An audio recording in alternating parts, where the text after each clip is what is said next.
Hoy empezamos con la unidad 5 que trata sobre lípidos, caracterización, funciones y membranas biológicas. Los lípidos constituyen un grupo químicamente diverso de compuestos cuya característica común y definitoria es su insolubilidad en agua. Las funciones biológicas de los lípidos son igualmente diversas. En muchos organismos, las grasas y los aceites son las formas principales de almacenamiento energético, mientras que los fosfolípidos y los esteroles constituyen la mitad de la masa de las membranas biológicas.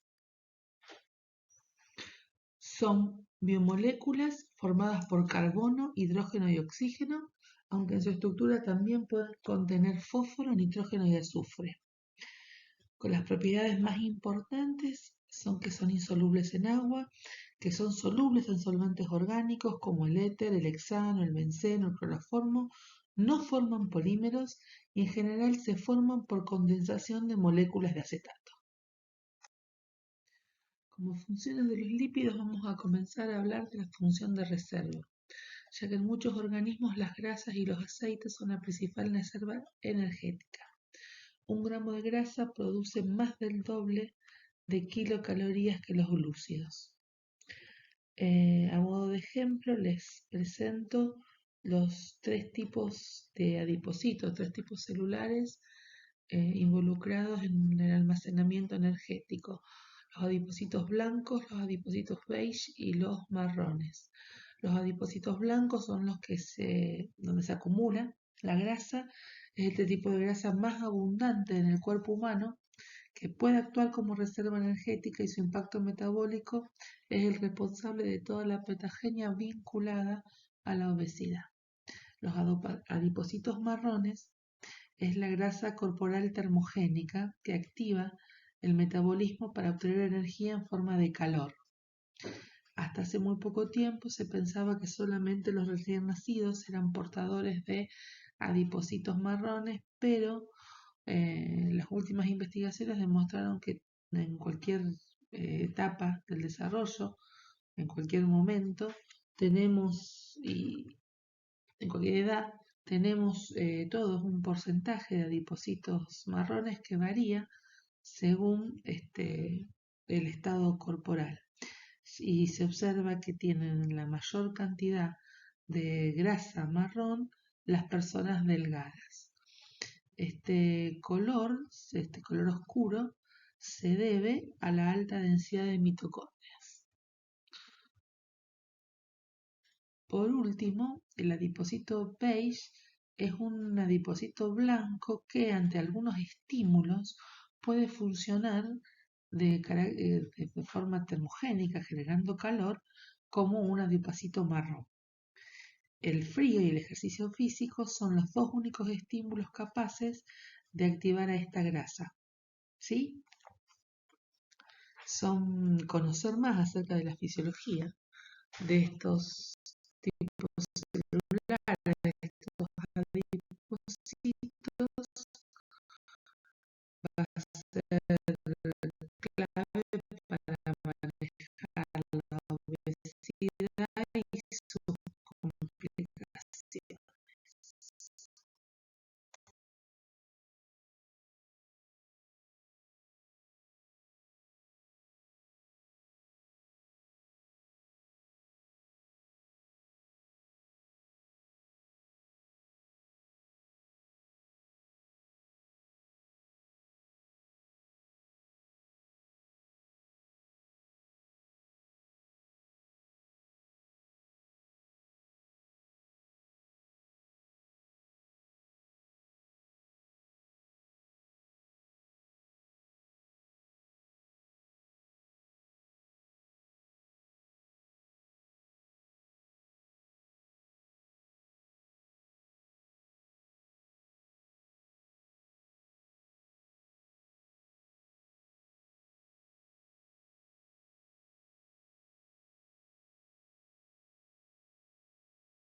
Una segunda función de los lípidos es la función estructural, ya que distintas clases de lípidos, como los fosfolípidos y los esteroles, constituyen la mitad de la masa de las membranas biológicas.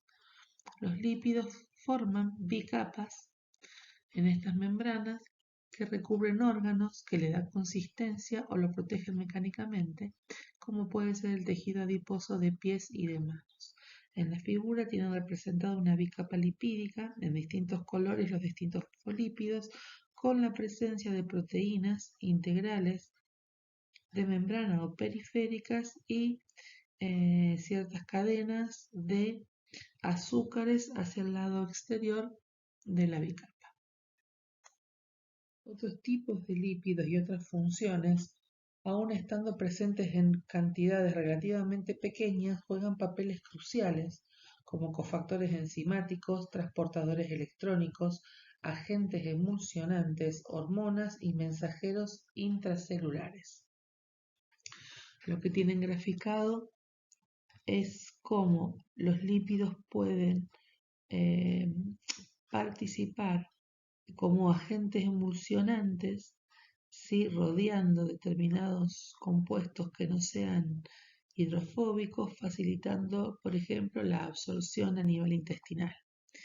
Y distintas estructuras y cadenas de vitaminas liposolubles, como la vitamina A, la vitamina D, la vitamina K y la vitamina E, que son vitaminas lipídicas. En esta diapositiva se puede observar una primera clasificación de los lípidos en dos grupos, ya sean lípidos saponificables o no saponificables, según sean capaces de formar jabones mediante una reacción química. Dentro de los lípidos saponificables tenemos lípidos simples, como los acilglicéridos y las ceras, o lípidos complejos, como los fosfolípidos y los glucolípidos. Dentro de los no saponificables tenemos terpenos, esteroides y prostaglandinas. En el gráfico de abajo de la parte inferior los tenemos divididos los lípidos como lípidos de almacenamiento, donde están los triacilglicéridos, o los lípidos de membrana, como los fosfolípidos y glicolípidos. Los primeros lípidos de reserva o almacenamiento de los que vamos a hablar son las grasas y aceites, ya que son las formas de almacenamiento principal de la mayoría de organismos vivos. Son derivados reducidos de los ácidos grasos. Estos ácidos grasos están compuestos por una larga cadena hidrocarbonada lineal con un grupo carboxilo en uno de los extremos, generalmente con un número par de átomos de carbono que varía entre 4 y 36 átomos de carbono, siendo los ácidos grasos más abundantes los que cuentan con 16 a 18 átomos de carbono. La solubilidad va a depender de su estructura. Como dijimos, estos ácidos grasos tienen una zona hidrofílica, una cabeza hidrofílica provista por el grupo carboxilo, una zona hidrofóbica, que es la cadena hidrocarbonada compuesta por grupos metileno y metilo, y por estas características son moléculas anfipáticas. El grupo carboxilo polar es soluble en agua y la cadena alifática apolar es soluble en solventes orgánicos. Estos ácidos grasos se clasifican como ácidos grasos saturados cuando los enlaces entre los átomos de carbono son enlaces simples. Como ejemplo se plantean los ácidos mirísticos de 14 átomos de carbono, palmítico 16 y estiárico 18, y donde a mayor número de carbonos, mayor temperatura de fusión. Otro tipo de ácidos grasos son los insaturados, que tienen uno o varios dobles enlaces en su cadena. Como ejemplo se plantean el ácido oleico de 18 átomos de carbono y un doble enlace, y el linoleico, 18 átomos de carbono y dos dobles enlaces. Y lo que podemos comentar de estas propiedades es que a mayor número de insaturaciones, menor temperatura de fusión.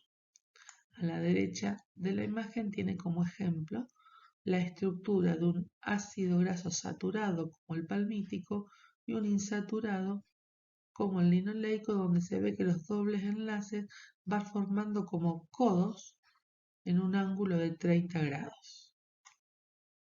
En esta diapositiva se puede observar una tabla con la nomenclatura, la estructura y algunas propiedades de los ácidos grasos más comunes, saturados de 12, 14, 16, 18, 20 y 24 átomos de carbono y insaturados de 16, 18 y 20 con 1, 2, 3 o 4 dobles enlaces en su estructura. Cuando hablamos de las propiedades de los ácidos grasos, nos referimos para los saturados, que su longitud de cadena es de 4 a 24 átomos de carbono, que el punto de fusión aumenta con el peso molecular, a mayor longitud de cadena aumenta el punto de fusión. De los ácidos grasos que varían entre 4 y 8 átomos de carbono son líquidos a 25 grados centígrados. La solubilidad en agua también depende del peso y a mayor peso molecular, menor solubilidad en agua. Y los ácidos grasos volátiles, que son los de longitud de cadena menor a 10, contribuyen al sabor de las comidas. Cuando hablamos de los ácidos grasos insaturados, hablamos de los aceites vegetales y las grasas marinas principalmente, que tienen en su estructura, como dijimos anteriormente, uno o varios enlaces dobles y que la presencia de esos enlaces dobles disminuye el punto de fusión. Generalmente se llaman monoenólicos cuando hay un solo doble enlace o polienólicos cuando hay más de un doble enlace. Dentro de las propiedades de los ácidos grasos tenemos que hablar de dos que son muy importantes, la esterificación y la saponificación. Nos referimos a esterificación cuando el ácido graso se une a un alcohol por un enlace covalente formando un éster y liberando una molécula de agua. Y saponificación cuando reacciona con un álcali dando lugar a una sal de ácido graso que se denomina jabón. El aporte de jabones favorece la solubilidad y la formación de micelas de ácidos grasos. A pH neutro, algunos ácidos grasos también son liberados de los triacilglicéridos por medio de una enzima conocida como lipasas, que vamos a hablar más adelante. En estos casos se dan hidrólisis enzimáticas por la presencia de una enzima, la lipasa, por ejemplo en el intestino para la absorción de las grasas de la dieta. Hablamos de los ácidos grasos y recién al final hablábamos de los triacilglicéridos. Los triacilglicéridos son lípidos simples formados por glicerol esterificado por 1, 2 o 3 ácidos grasos, formando monoacilglicéridos cuando es 1, diacilglicéridos cuando son 2 y triacilglicéridos cuando son 3. Los triglicéridos son las principales grasas de almacenamiento, los lípidos más abundantes en la naturaleza. Son moléculas apolares, hidrofóbicas, prácticamente insolubles en agua. Se suelen caracterizarse como simples cuando hay un solo tipo de ácido graso que se repite, o complejos cuando hay distintos ácidos grasos en su estructura. Son moléculas energéticas, ¿sí? Ya que en comparación con los hidratos de carbono son compuestos más reducidos, de manera que al ser oxidados proporcionan más del doble de la energía gramo por gramo que los glúcidos. Como no son solubles en agua, no son solvatados, ¿sí? No son hidratados por el agua, así que no incrementan su tamaño y conservan su capacidad energética de aproximadamente 9 kilocalorías por gramo, transportando combustible en forma grasa sin el peso extra del agua de hidratación, que sí se observa, sí está presente en los polisacáridos almacenados. Se entiende que La reserva de triglicéridos que tiene un ser humano le permite la subsistencia de meses, de 2 a 3 meses. En cambio, la reserva energética provista por los polisacáridos es una fuente rápida y no alcanza más que un día. El estado físico de agregación de los triglicéridos, triacilglicéridos, a temperatura ambiente va a estar determinado por la composición de ácidos grasos y de la temperatura existente, ya que una mezcla de triacilgliceroles puede ser sólida, constituyendo una grasa, o líquida, un aceite. Los aceites vegetales, por ejemplo, de maíz y de oliva, están compuestos mayoritariamente por triacilglicéridos que tienen ácidos grasos insaturados y son líquidos a temperatura ambiente. Pueden convertirse en sólidos por una hidrogenación catalítica. En cambio, las grasas animales, como la grasa de buey, son sólidos blancos a temperatura ambiente, y los triacilglicéridos que contienen ácidos grasos saturados en su estructura. Lo que tienen en la parte superior, a la derecha, es la composición en distintos colores según la longitud de la cadena, saturados o insaturados, de distintas grasas, y aceites como aceite de oliva, como una manteca, y la grasa de buey. Las ceras es otro tipo de lípido de almacenamiento y son ésteres de ácidos grasos de cadena larga, entre 14 y 36 átomos de carbono, que pueden ser saturados como insaturados, con alcoholes de cadena larga que varían entre 16 y 30 átomos de carbono. Son sólidos, ¿sí?, con un punto de fusión entre 60 y 100 grados centígrados e insolubles en agua. Son impermeables al agua y de consistencia firme. Forman una capa seria protectora en animales, por ejemplo, en plumas, pelo, piel, hojas o en frutos. Y también se los observa las ceras en los panales de abeja. Muchas glándulas de la piel, ¿sí?, de vertebrados secretan ceras que tienen una función de protección. Las ceras biológicas tienen distintas o diversas aplicaciones en la industria farmacéutica, cosmética u otras.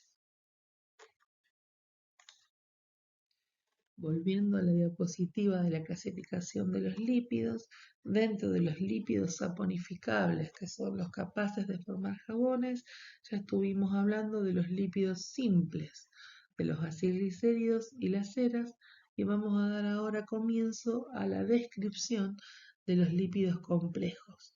Los lípidos complejos son los fosfolípidos y los glucolípidos, que, según el gráfico de abajo, son componentes de las membranas celulares.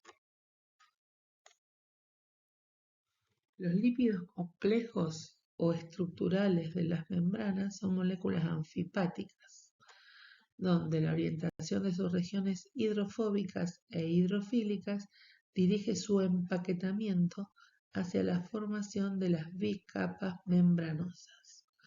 Recordamos que estos lípidos complejos son componentes estructurales de las membranas biológicas.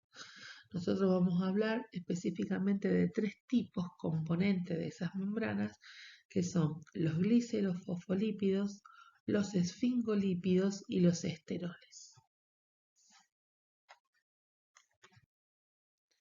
Cuando hablamos de glicerofosfolípidos o fosfoglicéridos, decimos que son los componentes mayoritarios de las membranas celulares. En su estructura química identificamos un glicerol que tiene unidos 2 ácidos grasos en carbono 1 y en carbono 2. En carbono 1 suele ser un ácido graso saturado y en carbono 2 uno insaturado, mediante un enlace éster de 16 a 18 átomos de carbono, y en el carbono 3 se une un grupo polar, muy polar hidrofílico, mediante enlace fosfodiéster. Los ácidos grasos de los glicerofosfolípidos suelen ser muy variados, son diferentes en distintas especies, en tejidos diferentes de la misma especie y en los distintos tipos de glicerofosfolípidos pueden observarse en la misma célula o tejido. Como dijimos, los dos ácidos grasos están unidos a dos carbonos de un glicerol y la unión de ese grupo fosfato a la cabeza polar constituye una molécula de ácido fosfatídico, ¿sí? Que va a recibir el nombre, el glicerofosfolípido final, según sea el sustituyente del grupo X. Cuando ese grupo X es un hidrógeno es ácido fosfatídico, cuando ese grupo X es una etanolamina, el glicerofosfolípido es denominado fosfatidil etanolamina. Si es una colina, una fosfatidil colina. Si es un glicerol, fosfatidil glicerol.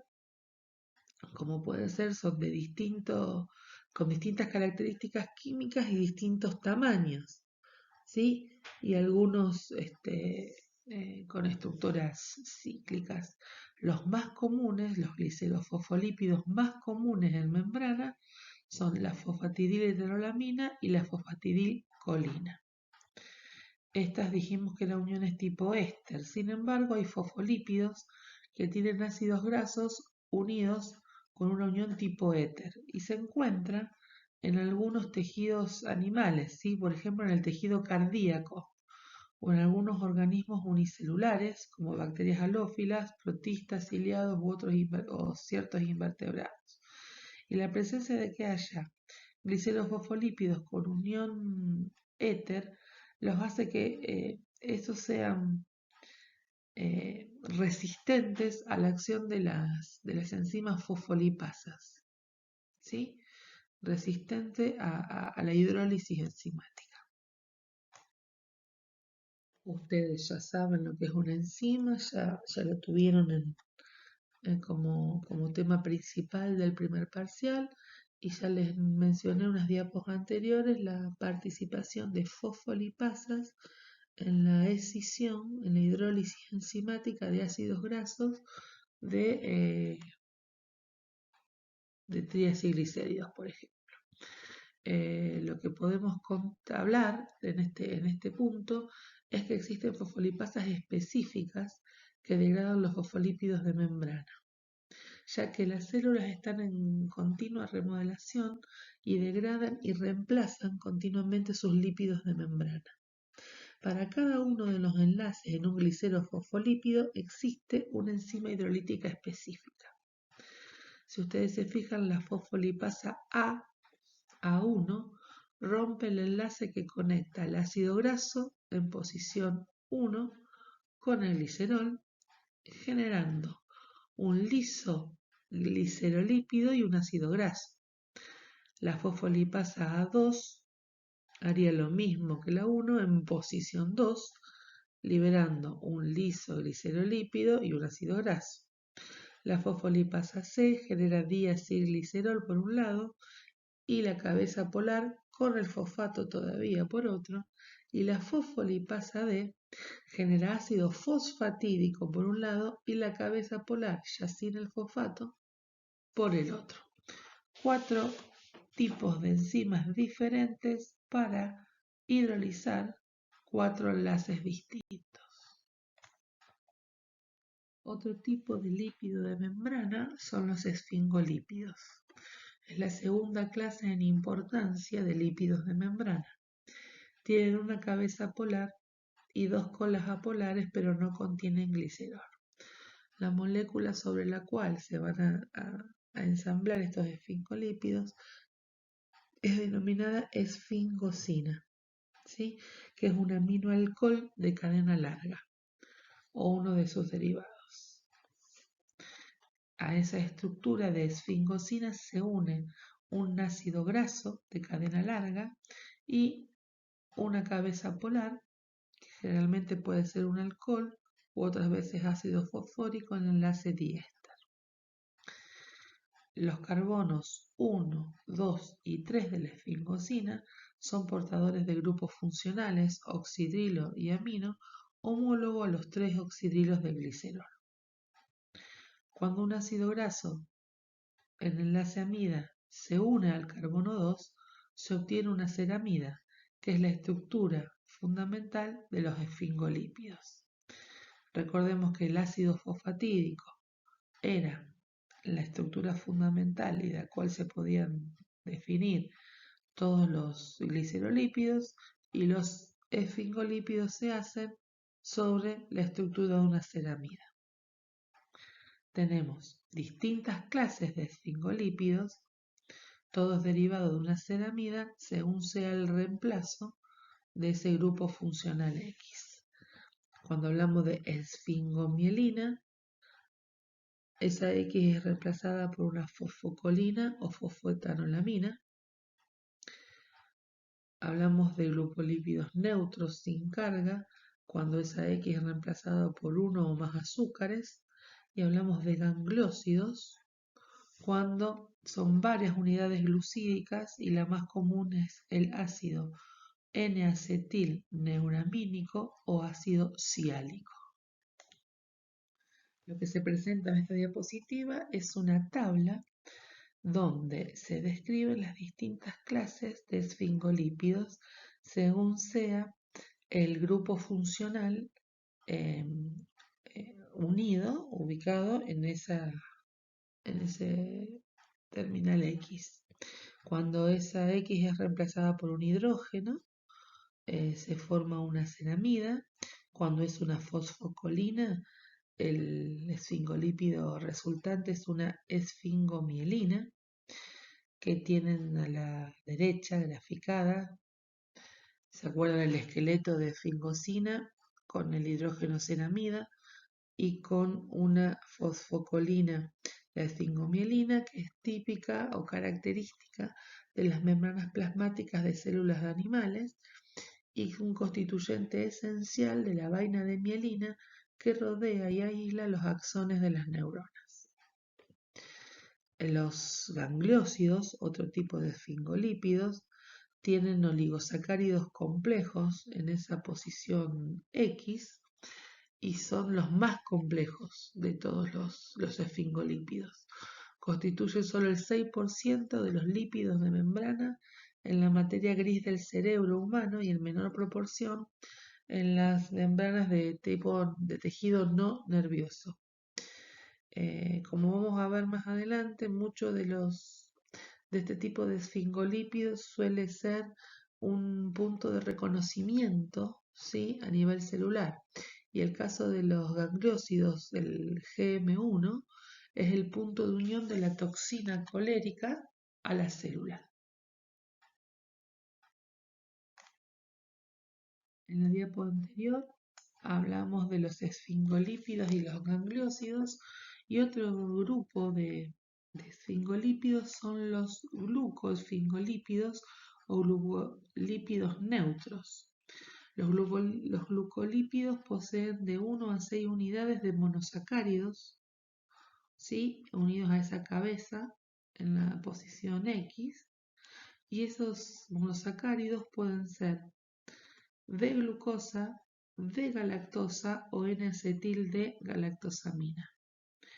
Este tipo de glucolípidos son abundantes en la cara externa de la membrana plasmática. Unos de estos glucolípidos, un tipo, son los cerebrósidos, que tienen un único azúcar unido a la ceramida. Cuando es galactosa suele encontrarse en células de tejido nervioso, y si es glucosa, ese único azúcar, en células de tejido no nervioso. Y los galactolípidos están presentes en membrana de cloroplasto en las plantas y es un diacilglicerol con 1 o 2 residuos de galactosa unidos. Los glucoesfingolípidos o glucolípidos son importantes sitios de reconocimiento biológico. Ubicados en la superficie celular, por ejemplo, en el caso de los eritrocitos, son los determinantes de los grupos sanguíneos humanos A, B y 0. A la izquierda tienen las estructuras de ceramida, donde, como pueden ver, el antígeno O tiene residuos de glucosa, galactosa, glucosamina, galactosa y fucosa. Varía para el antígeno A con otra N-acetilglucosamina y con el antígeno B una galactosa. A la derecha tienen de otra forma representado lo mismo con la participación de N-acetilgalactosamina, glucosamina, fucosa y galactosa, constituyendo, ¿sí?, estas características, estos determinantes de los grupos sanguíneos para los tipos A, O0 y AB.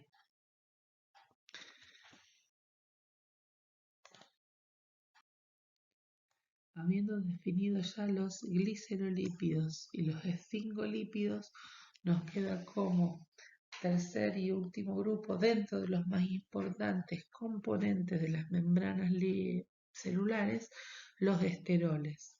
Los esteroles derivan del colesterol, ¿sí? Se hallan presentes en la mayoría de las células eucariotas, tienen un core, un centro de 4 anillos fusionados, 3 de ellos de 6 carbonos y 1 de 5, y este núcleo, este core, es casi plano y relativamente rígido, impidiendo que los átomos de carbono giren en torno a los enlaces.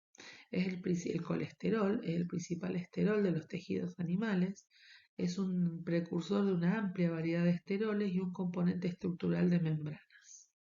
Es anfipático porque tiene un grupo de cabeza polar con el oxidrilo, que pueden observar marcado en rosa en el gráfico de la izquierda, y un cuerpo hidrocarbonado entre 16 y 17 átomos de carbono apolar. ¿Cuál es la función del colesterol en las membranas biológicas? Puede decirse que el colesterol es un regulador de la fluidez de esas membranas. Volvemos sobre este punto más adelante. Si hablamos de esteroles y a modo de ejemplo, podemos nombrar al estigmasterol en plantas, al ergosterol en hongos, y no se encuentran esteroles en bacterias, salvo algunas excepciones. Todos este tipo de esteroles son sintetizados a partir de unidades de isopreno de 5 carbonos. Son precursores, como dijimos antes, de diversos productos con actividades biológicas específicas y en el caso de los seres humanos, de los ácidos biliares, ¿sí? Con una cadena lateral hidrofílica que actúa como, ¿cuál es la función de los ácidos biliares? Actuar como detergentes en el intestino, emulsionando las grasas provenientes de la dieta, haciéndolas más accesibles a la fosfolipasa para que esos ácidos grasos puedan romperse, escindirse y ser absorbidos a nivel intestinal. Abajo tienen las estructuras del estigmaterol de plantas, del ergosterol de hongos y del ácido taurocólico, que es uno de los ácidos biliares más estudiados. Ustedes son estudiantes de la licenciatura en química, así que todo lo que sea método de separación, de caracterización, reacciones químicas de los lípidos es algo más que dominan mucho mejor que nosotros. Pero la importancia de darles lípidos en esta materia, en bioquímica, es para poder hablar de membranas biológicas y de metabolismo lipídico, que es la clase que viene. Entonces, definimos hasta este momento lípidos de reserva, ¿sí?, de almacenamiento, y lípidos estructurales, los estructurales centrados en las membranas biológicas.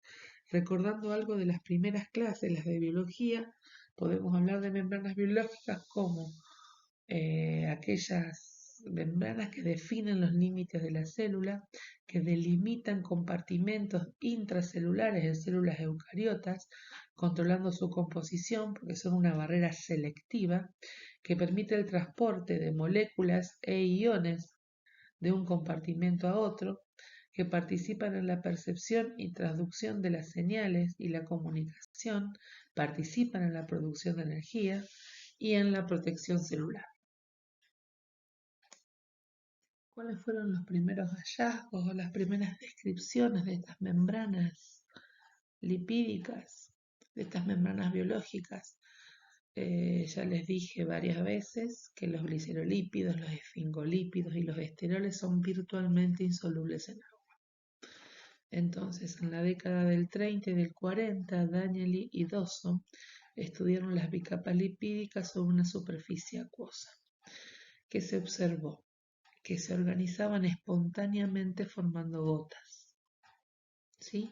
Con las cabezas polares hacia afuera, hacia el agua, en contacto con el agua, ¿sí? Hidrofílico, y con un ordenamiento de esas cadenas carbonadas hidrofóbicas hacia el interior de esa gota, ¿sí? De esa forma, lo que tienen en la figura de la derecha, en la parte superior, es la formación de una micela, donde se van empaquetando las moléculas de lípido de manera de quedar las cabezas hidrofílicas hacia afuera, hacia el exterior, en contacto con el solvente, y las colas hidrocarbonadas hacia adentro. La tensión superficial de las gotas era mayor que la de las células, pero la misma disminuía si se agregaban proteínas.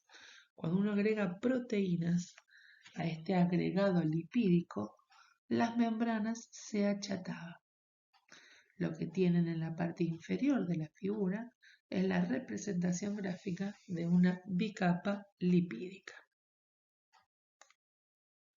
Esa bicapa lipídica de Dawson y Danieli del 1935 fue después modificada y reestructurada con el modelo del mosaico fluido de Singer y Nicholson del 72, donde caracterizaron a las membranas biológicas como una bicapa de lípidos donde se insertan diferentes tipos de proteínas integrales a las que se asocian proteínas periféricas.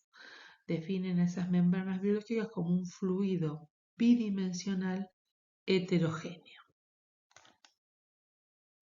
¿Cuáles son los factores de estabilidad de esa bicapa? Hablamos de que la presencia de agua provocaba esa reorientación y la formación de gotas, de micelas, pero ¿cómo se mantiene? ¿Cómo se estabiliza?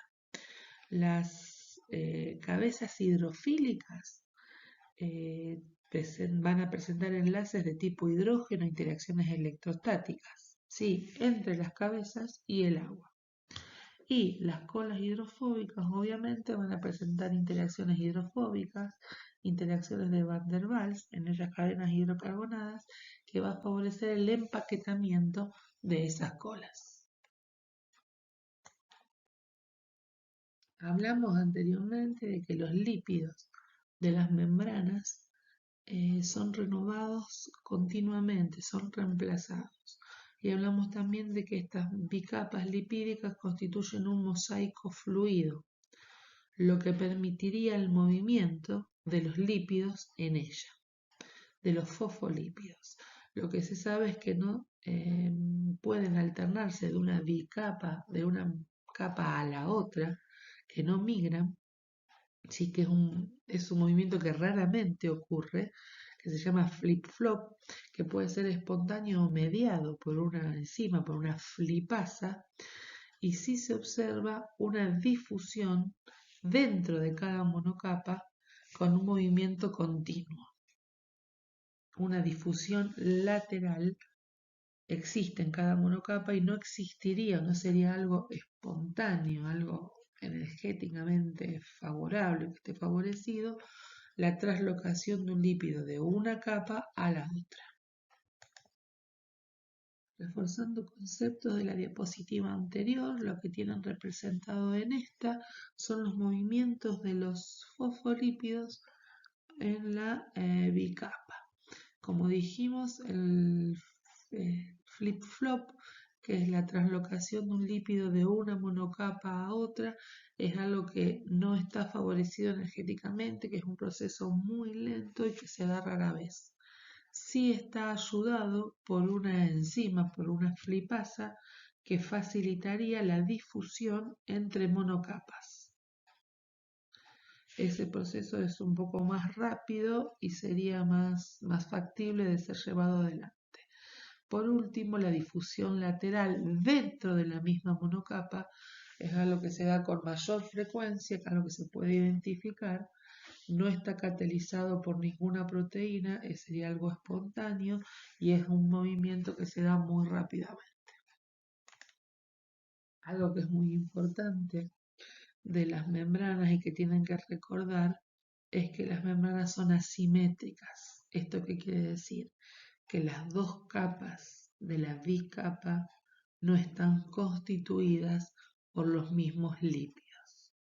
Las moléculas lipídicas que tienen colina en su grupo cabeza, como la fosfatidilcolina o la esfingomielina, suelen encontrarse en la mitad exterior de la bicapa, mientras que las que contienen un grupo amino, como la fosfatidiletoanolamina o la fosfatidilserina, se hallan en el interior. La pérdida de asimetría es una señal de la muerte celular programada o apoptosis, ya que la exposición de fosfatidilserina en la capa externa favorecería la fagocitosis de las células por los macrófagos. A la izquierda tienen un gráfico donde se pueden ver hacia el exterior celular ubicados esfingomielina, glicolípido, fosfatidilcolina y hacia el interior fosfatidilserina, fosfatidilinositol, fosfatidiletoanolamina con moléculas de colesterol en el medio. A la derecha lo que tienen es en porcentaje del total distintos lípidos componentes de una membrana hacia el interior y hacia el exterior. Conocemos cuáles son los tipos de lípidos componentes de las membranas biológicas. Sabemos que la bicapa es asimétrica, que cada monocapa está compuesta por lípidos distintos y sabemos que la composición varía según sea el organismo. Por ejemplo, la mielina de las neuronas de humanos tiene un determinado porcentaje de fosfolípidos, de esteroles. El tipo de esterol es el colesterol y puede tener galactolípidos y plasmalógenos. La membrana de hígado de ratón tiene mayor porcentaje de esteroles que la de humanos, el colesterol, y un poco menos de fosfolípidos. En la hoja de maíz solemos encontrar lípidos con fosfolípidos principalmente y muy bajo colesterol, muy bajos esteroles, muy bajo porcentaje de esteroles por peso, que sería el citoesterol, y la presencia de galactolípidos, como dijimos anteriormente en los cloroplastos, la levadura, el paramecio y Escherichia coli. ¿Sí? Por lo tanto que la composición va a variar según sea el organismo estudiado. Lo que también se puede ver es que la especialización funcional de las membranas se ve reflejado en su composición. Lo que tienen representado en esta figura, que son gráficos de barras, con distintos colores, es según la membrana que sea, interna, mitocondrial o externa, lisosomal, de núcleos, del retículo endoplasmático liso o rugoso del aparato de Golgi, cómo varía la composición según el tipo de membrana que sea.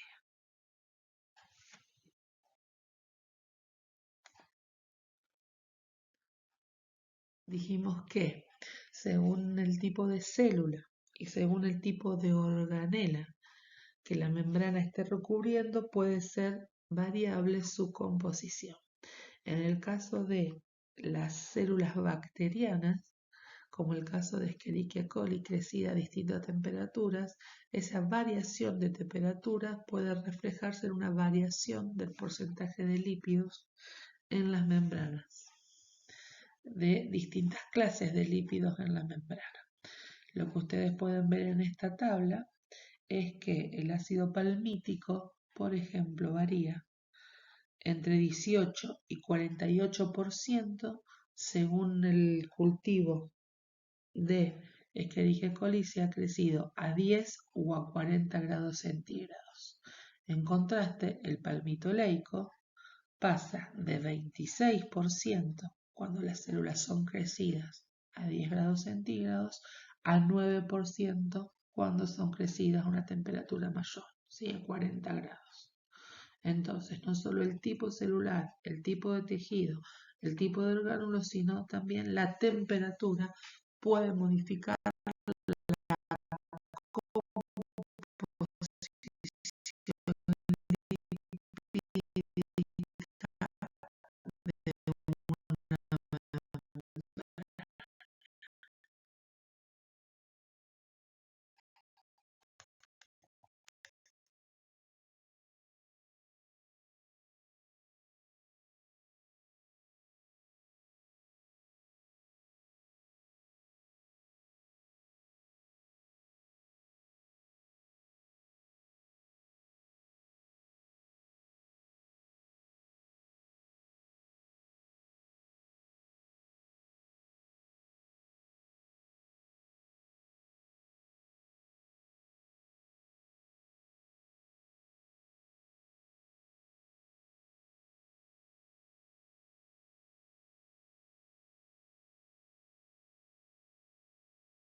Dijimos que el modelo aceptado es el del mosaico fluido, pero también sabemos que la temperatura puede afectar, de hecho afecta, la fluidez de esa membrana. Por eso podemos hablar de distintos estados de las bicapas lipídicas. A temperaturas menores a las fisiológicas tenemos un gel semisólido o un estado paracristalino de la bicapa. Cuando la temperatura es la temperatura fisiológica, la del organismo de estudio, se ve un líquido ordenado, ¿sí? Ese mosaico fluido que hablamos al principio. A temperaturas mayores de las fisiológicas se observa un líquido desordenado o un estado fluido. Hablamos entonces de un equilibrio entre un estado fluido y un gel paracristalino de tipo semisólido, mucho más ordenado. Hablamos antes de la temperatura como un factor determinante de la fluidez de la membrana y ahora hablamos que la naturaleza de los componentes lipídicos también afecta la fluidez de la membrana. La presencia de gliceros fosfolípidos va a hacer que sus cadenas insaturadas aporten mayor movilidad y la membrana líquida esté desordenada, ¿sí? Con mayor fluidez. En cambio, los esfingolípidos presentan esas cadenas un mayor empaquetamiento con una menor movilidad, lo que lleva a una membrana líquida ordenada de menor fluidez. Y la fosfatidilcolina más el colesterol pueden formar una fase de líquido ordenado que vamos a discutir en la diapo siguiente. El colesterol se presenta como un regulador de la fluidez de la membrana, ya que a altas temperaturas disminuye la fluidez porque interfiere con el movimiento de los fosfolípidos en las zonas cercanas a los grupos polares. En cambio, a bajas temperaturas mantiene la fluidez de la membrana. En células eucariotas principalmente, hablamos que las procariotas no tenían esteroles y por ende no tenían colesterol en sus membranas. Así que cuando hablamos de membranas celulares eucarióticas, hablamos de la presencia del colesterol como regulador de la fluidez de la membrana. Por último, aunque esta teoría es de lípidos y de características estructurales de lípidos, si hablamos de membrana no podemos olvidarnos de las proteínas de membrana, ya que todas las membranas biológicas contienen proteínas. Varía la proporción de proteínas en cada membrana. La membrana interna mitocondrial contiene un 70% de su peso en proteínas, mientras que la mielina que recubre las neuronas solo un 18%. ¿Por qué es importante la existencia de proteínas en la membrana?